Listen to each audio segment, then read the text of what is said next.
When a macabre doll discovers that he is the son of the terrible Chucky, he decides to perform a ritual to bring his parents back to life and transfer their souls into human beings, creating a real family. Today we're going to recap the story of the movie, Seed of Chucky, from 2004. On the birthday of a girl called Claudia, she receives a gift of a strange-looking doll that stares at her in a dark way. Her parents believe it was a bad joke by her uncle, so Claudia puts the doll away in a trunk. After the party, the doll comes to life and starts exploring the house. He sees the birthday cake on the table and picks up a large knife that was attached to it. The toy goes down the stairs and sees the girl's father coming out of the bathroom. With no time to hide, he stashes the knife in his back pocket and remains motionless. The girl's father sees the doll and thinks his daughter left it there to scare him. The man takes it back to Claudia, but at that moment, the doll pulls out a knife, sticks it in the guy's shoulder, and they both fall off the ledge onto the ground. The doll then climbs the stairs again and enters the bathroom, where Claudia's mother is taking a bath. The toy slowly approaches the bathtub, and when the woman sees it, she screams in despair, which causes the doll to drop the knife. He tries to get her back, only for the woman to slip out of the bath and fall headfirst onto the floor. The doll is shocked, but when it sees its reflection in the mirror for the first time, it gets scared and runs away. The toy goes into Claudia's room and sees her in bed, hiding under the covers. He pulls back the covers, but all he finds on the bed is a doll. Soon afterwards, Claudia appears at the door and accuses the doll of having hurt her parents. Strangely enough, the doll gets so nervous that he wet his pants in the floor, and the girl starts making fun of it for it. However, it was all just a dream of the toy, which is woken up by its current owner, the ventriloquist called Sykes. What's more, unlike his dreams, the doll is not evil, but an innocent being who wants to know who his real parents are. Far away, on a snowy night, a man dressed as Santa Claus talks to his girlfriend on the phone. However, she has called to end the relationship, which makes the guy very angry. To make matters worse, inside the bag of presents he was carrying, a mysterious doll manages to get out with its knife and dumps the presents everywhere. Confused, the man dressed as Santa Claus searches for whoever did this and finds Chucky lying next to a grave. While the man tries to understand how the doll got there, behind him, the doll Tiffany grabs him by the neck with a spring. Seconds later, Chucky wakes up, pulls out his knife and slashes Santa's belly and neck. However, the doll seems to be defective and continues to attack the man and repeat the same phrases over and over again. It is soon revealed that it was all just a scene from a new Chucky movie and that the dolls were defective animatronics. While the directors are reshooting the scene, the lead actress, Jennifer, eats a chocolate hidden from the producers because of her diet. Afterwards, she talks to her agent, Joan, about doing more important roles, because she can't stand working in horror movies anymore. Nearby, on the set, a journalist is covering a story about the new Chucky movie. She does an interview with the animatronics, just as the ventriloquist's puppet is watching. At the end of the interview, Chucky makes a farewell gesture and the doll sees the same mark on his hand that he has on his, saying that it was made in Japan. The toy deduces that he and Tiffany are his real parents and decides to look for them. Shortly afterwards, however, the ventriloquist appears and tells him that they need to rehearse a new act. This time, the show needs to be more insane, so the guy puts a rat in the toy's cage and tells him to finish it off. Instead, the toy treats him with affection, which makes the ventriloquist angry. He threatens to burn the puppet's arm, but then the rat bites the man's finger, which knocks him off balance and onto the floor. The doll takes this chance and runs through the streets towards a garbage truck. Thanks to his speed, he manages to jump into the body of the truck and drives off, leaving his former owner behind.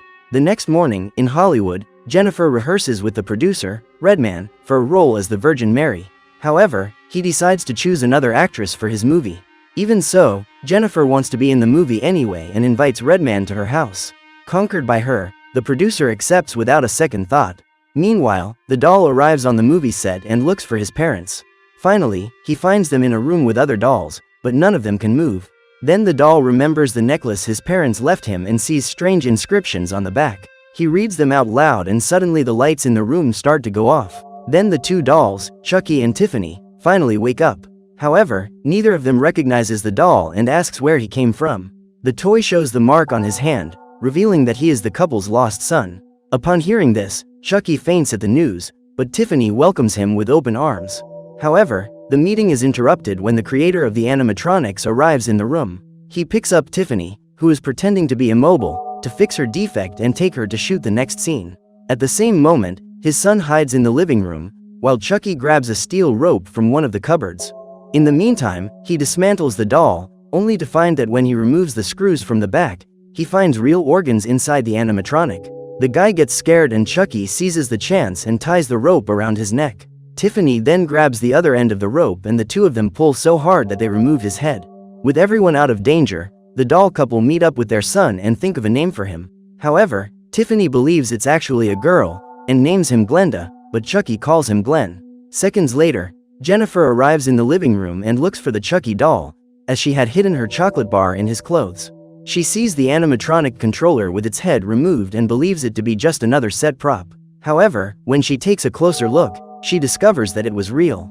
This macabre scenario prompts the police to arrive on the scene, along with the media, to investigate the case. However, Jennifer doesn't want to answer any questions and drives off with her private chauffeur, Stan. Without the two realizing it, Chucky, Tiffany and Glenn sneak into the car. On the way, the doll sets up a plan for her new family. She will transfer her soul to Jennifer, while Chucky will transfer it to the producer, Redman. As for Glenn or Glenda, the two argue because Tiffany wants a daughter, while Chucky wants a boy. They decide to talk it over later and, at the end of the trip, the three dolls hide in the attic of Jennifer's house. At night, the couple put their son to bed, but before they do, Glenn asks his parents why they are so mean to other people. Chucky says it's fun for him, but Tiffany decides that, for the sake of the family, they should give up this life. So she makes her husband promise not to hurt anyone else. He reluctantly accepts, but crosses his fingers behind his back, which proves that his promise is false.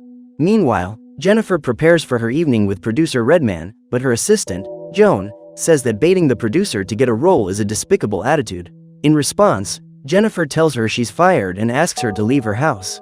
Minutes later, Redman arrives on the scene and the two enjoy their romantic moment. However, unbeknownst to them, a paparazzi sneaks into the house to find out more about the actress's involvement with the producer. At the same time, Tiffany initiates her plan and puts sleeping pills in the champagne, without the couple realizing it. The plan seems to be going well, but the couple's romantic moment intensifies and they don't take their drink.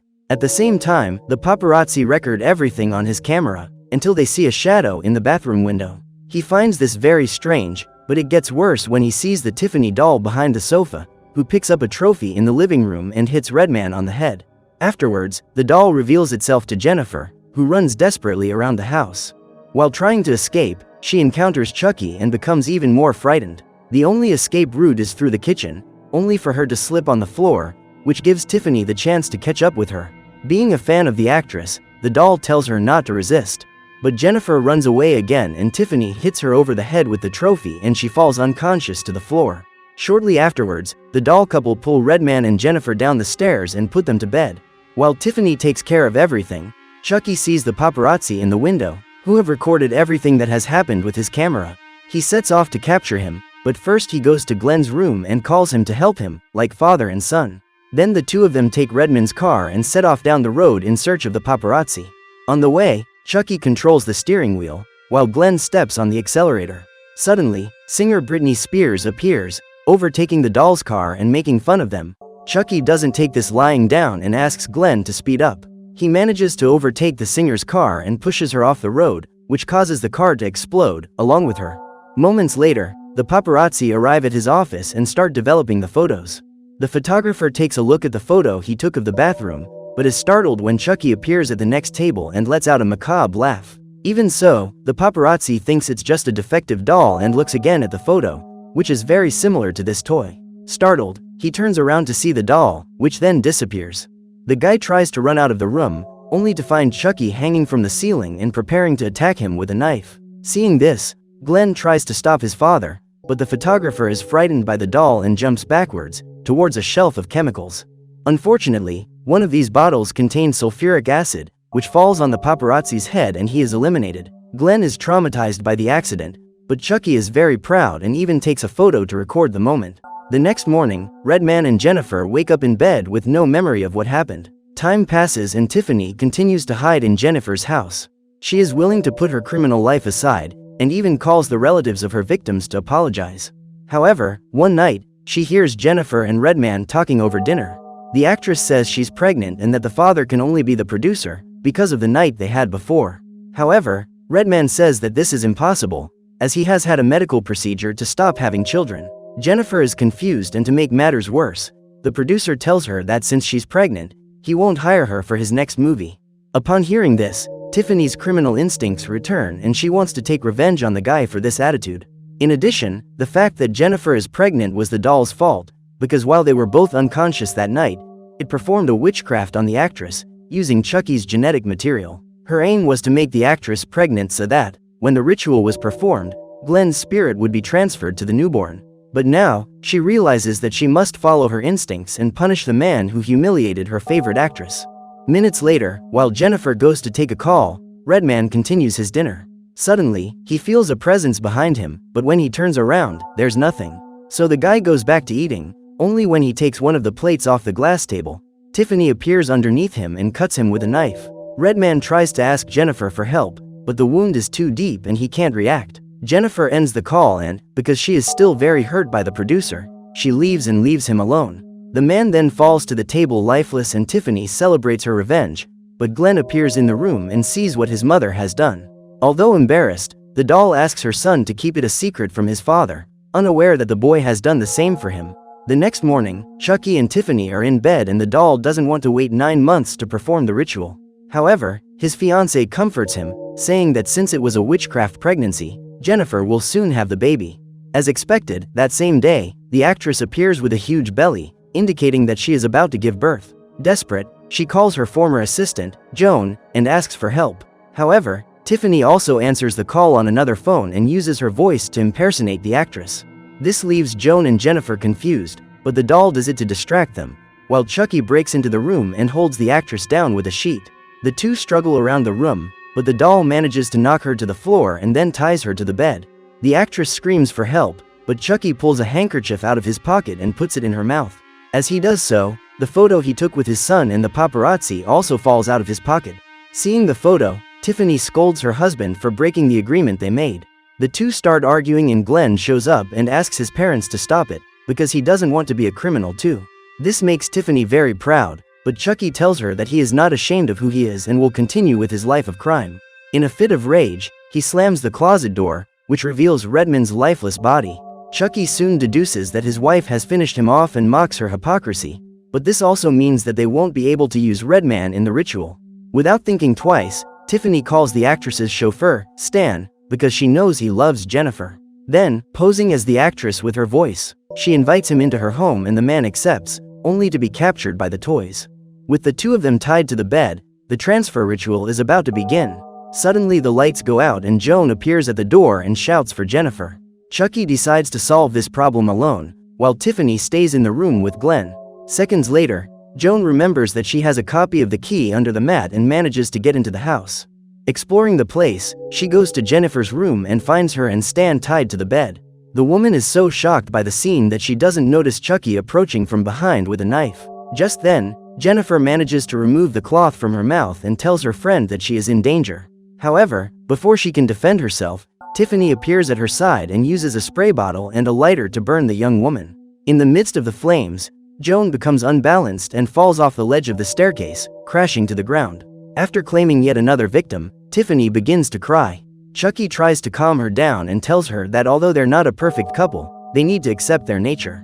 However, when he approaches her, the toy discovers that it was actually Glenn, or rather Glenda, who has taken on her feminine and criminal persona for good. Tiffany appears soon after and can't believe her eyes. She tries to get her son back to normal and even slaps him in the face. Because of this blow, Glenn regains consciousness and becomes afraid of what his second personality might do. Hours later, it was time to deliver Jennifer's baby. To everyone's surprise, the actress doesn't have just one baby, but twins, a girl and a boy. Thanks to this, Glenn and Glenda can transfer both sides of their souls to the two babies. With that settled, all that remains is to complete the transfer ritual with the necklace and the magic words. However, at the last moment, Chucky decides that he doesn't want to do the ritual anymore, because he'd rather be a criminal toy than an ordinary human being.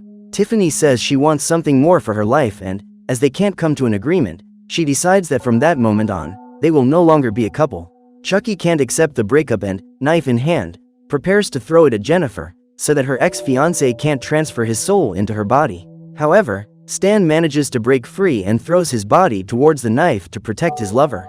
In his final moments, he tries to declare his love to Jennifer, but it's too late. Furious, Tiffany picks up the knife and throws it at Chucky, who falls to the ground. At the same moment, the police hear the screams in the house and break in, where they find Joan's lifeless body.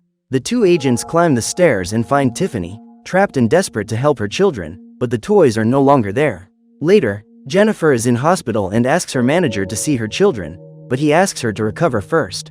Unbeknownst to her, Glenn and Tiffany are hiding under the bed and the doll puts a tranquilizer in Jennifer's IV. As a result, she falls unconscious to the floor and the doll once again begins the soul transfer ritual. Seconds later, the bedroom door is hit by an axe and Chucky appears from the hole. The doll doesn't care and continues with the transfer, but Chucky enters the room and hits her with the axe. With this serious injury, the doll falls to the ground and says goodbye to her son.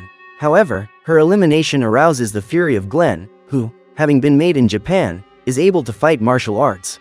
He then throws a kick at his father and calls him to fight. Chucky becomes enraged and sets out to attack the boy, but his son somersaults and dodges the blow. Jennifer then regains consciousness and throws Chucky's axe at the boy. Without hesitation, Glenn hits his father in the chest and then strikes his arms and legs. Despite being badly wounded, Chucky says he is very proud of his son, and with no other choice, he gives him the final blow. Without his parents, the boy falls to his knees and begins to cry, but Jennifer comforts him. After this tragic event, 5 years have passed and Jennifer lives with her children, Glenn and Glenda. However, during their birthday party, the children's nanny says that she is afraid of Glenda because she finds her behavior frightening. She asks to leave her job and Jennifer, holding a doll identical to Tiffany, accepts her decision. However, just as the nanny was about to leave, Jennifer attacks her with the doll, right in front of Glenda, who likes what she sees. Then it is revealed that, while still in hospital, Tiffany managed to transfer her soul into Jennifer's body and then did the same with Glenn and Glenda essences for the babies. After putting an end to the nanny, she and her children celebrate the party. Suddenly, Glenn receives a mysterious box as a gift and when he opens it, he finds his father's arm. Desperate, the boy tries to warn his mother, only for the arm to come to life and attack him, revealing that Chucky is still alive. So what did you think of this movie? Leave it in the comments below. And if you liked the video, like and subscribe for more movie recaps. See you next time.